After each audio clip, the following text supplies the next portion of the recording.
that India uses to work well with our products. When we build WhatsApp for the cheapest smart feature phone that exists, the idea is to get depth of that access and therefore create use cases.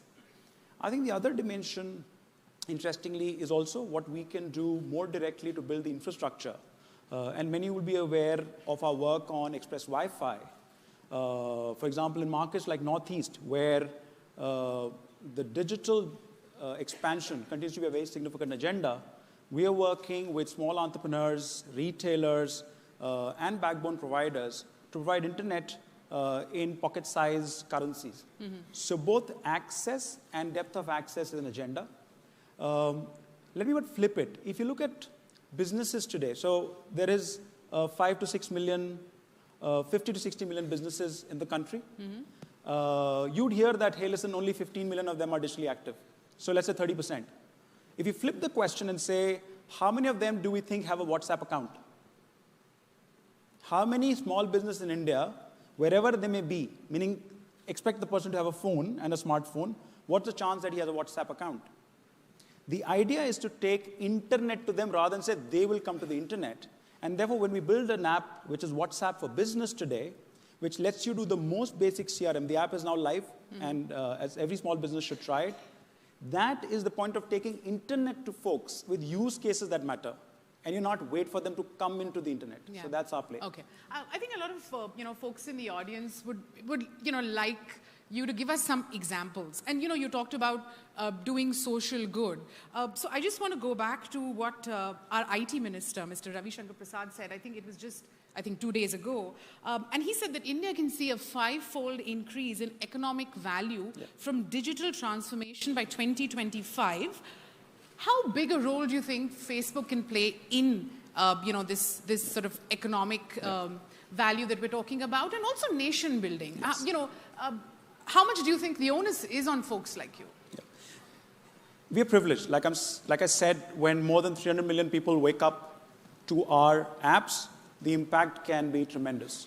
The numbers are pretty startling when you put them in an aggregate. So a Deloitte report a couple of years ago suggested that the impact of Facebook on world economy is $250 billion. It's still a small number in the context of the world economy, but it is a sizable number in absolute. We're talking of 40 million jobs created by small business because they now have access to markets.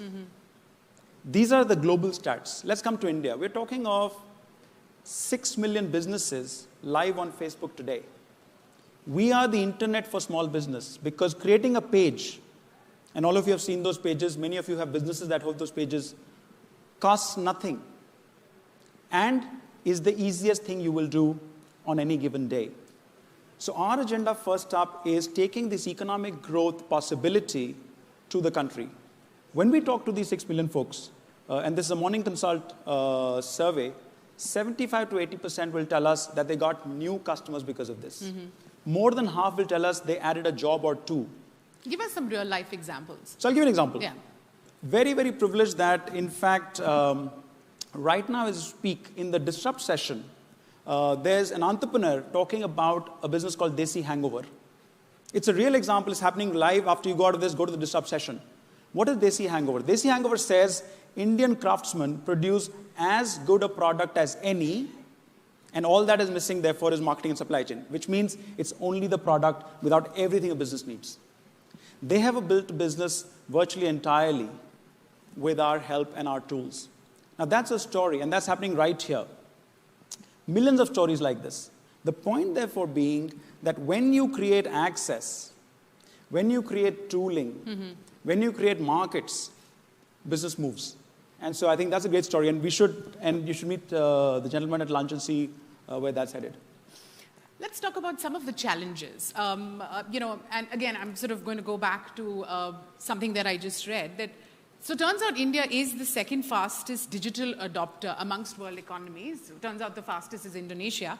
But according to this index that was again compiled by NASSCOM and the government, while we've registered a 90% growth in digital adoption between 2014 and 2017, our value in this index is just as 32. And Unfortunately, it's also the lowest in among 17 countries. Now, from your vantage point, because, you guys have this sort of learning in your ears to the ground, where does the divide lie? What are the challenges for the digital economy?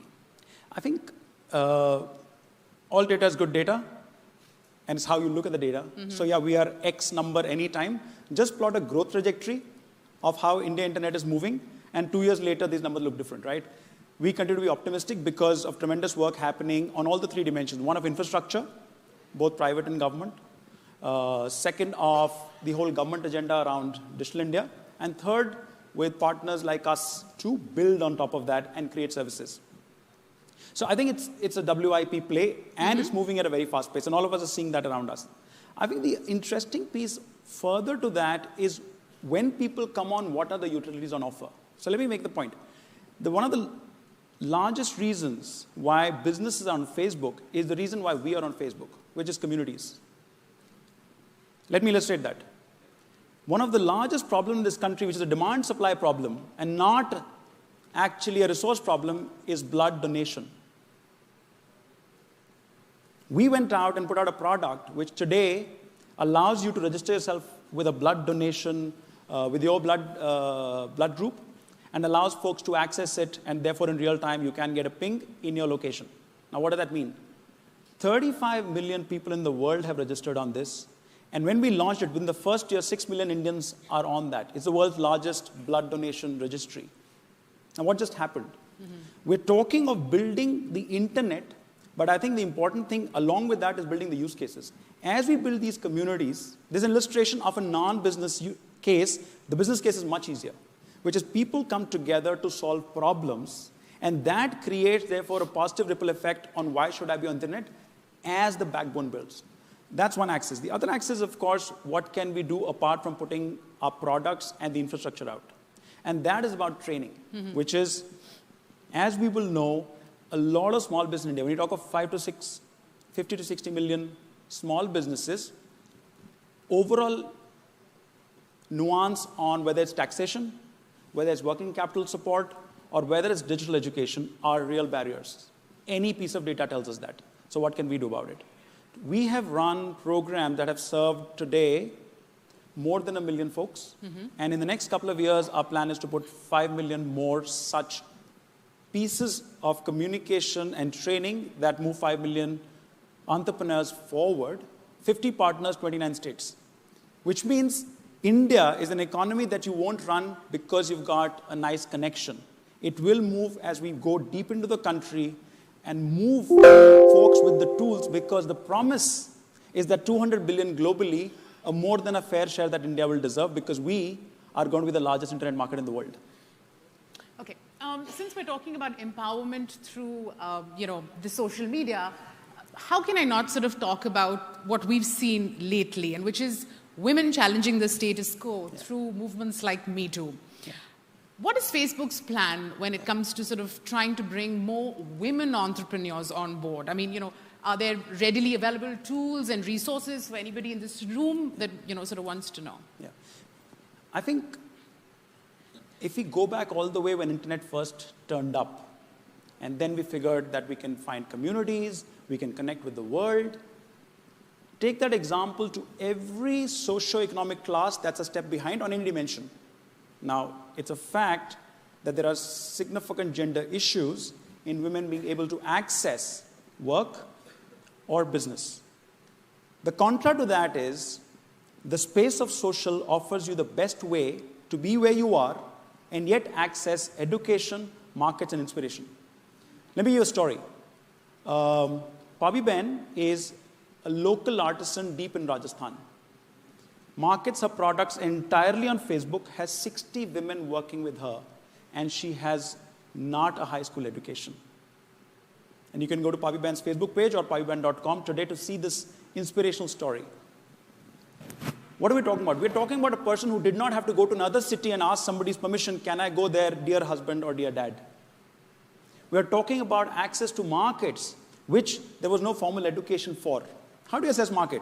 Very simple. You put your bags out, you try and see if a certain market responds to that offering, and then you scale both your offering and your communication. We, of course, assume that the product's at the back and the ecosystem building the product is damn good, which we know in this case. I've sampled those products. I bought one for my wife. It cost me $850, but was more than fair value. And I thought there was a premium that they could charge even further. This access to me and my willingness to pay price came because she can target me on Facebook. Yeah, she's the same one who restored some sort of needlework, right? That's right. Fantastic. So that's the Indian karigari on top of that. So the other axis is therefore inspiration. One of the larger conversations, I was in the women panel just running parallel to ours, is about inspiration. Hey, can I do it? Is it for me? Is it happening? More women than men tell us that they're inspired by mentors who've made it in business. We are talking of a significant socio-economic cleavage here from the current narrative of, hey, business is 85, 90% men, 10% women. Need not be. Because you are letting the person be and creating access, education, inspiration, I think the narrative is about the change that's possible. And Payuben is just the most wonderful story. Wonderful. Okay, my last question then. In the face of, well, to put it mildly, the challenges that we're seeing in the tech space, especially for folks like you, whether it's data privacy and data theft and so on and so forth, government backlash and things like that. How is Facebook still managing to convince the world and businesses that technology is still a force for good? Yeah. And again, two pieces to this problem. I think there is absolutely no denying that data, privacy, safety is a binary. It is a yes or a no. There cannot be a half-hearted effort on any side. And I think as you see in the course of the last year and coming soon in this year, very significant plays to make sure data transparency, security, and control are with the consumer. That's non-negotiable. The other piece is, what is the opportunity that internet provides and Facebook provides for businesses? We talked about growth. Let me give a simple example.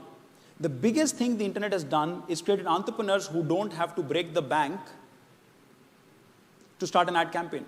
Because you target by Salem, Tirupur, Erode, Tundla, ETA as your market, and not HSM, not UP, because that's what your supply chain can offer. Can you imagine how much overheads you've just cut from the system? Second is growth itself. We saw the number of the 200 billion. The third is actually business results. As long as businesses find results, they're going to evaluate us from that hardcore business lens. We are in business with businesses because we move their goods. And when you look at businesses, we talked about Payuben, we talked about small businesses. You go to a small player who's come into the world starting to find fashion glasses for at an affordable price. Glassic, 30% of business comes only because of WhatsApp. Go all the way to L'Oreal, and there are case studies of business impact on Garnier Men. So for the biggest brands in the world, and my friends from L'Oreal are here, to the emerging business of the world, my friends from the small business are here, the case is very easy to make. The question is, how can we hasten the movement of access and training? And that's the whole point of our 5 million outreach currently, because the case is very clear. If we move business, business stays with us. And yet, the data issue is a binary. So we have to work on both dimensions. I think we're making progress, and I think through the year, we should see many pieces there. All right, Sandeep, thank you so much. Pleasure. Great Thank you. chatting with you.